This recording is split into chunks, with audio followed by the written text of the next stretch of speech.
Hello दोस्तों, मेरे channel पे आपका स्वागत है।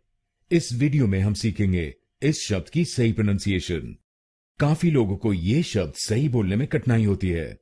आप इस शब्द को कैसे बोलेंगे? इनफेमस। अगर आप इस शब्द को इनफेमस बोलेंगे तो गलत होगा। चलिए सीखते हैं इसकी सही प्रोनाउंसिएशन। इसकी सही प्रोनाउंसिएशन है इनफेमस। इनफेमस। इस शब्द में 3 शब्दांश हैं।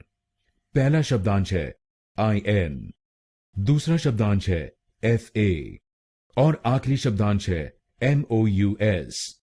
पहले शब्दांश को यानी आई एन हम बोलेंगे इन इन।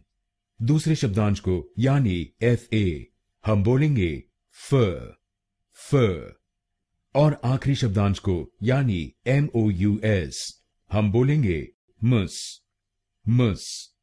तो बनेगा इनफेमस इनफेमस इन फ मस इन फ मस इनफेमस इनफेमस।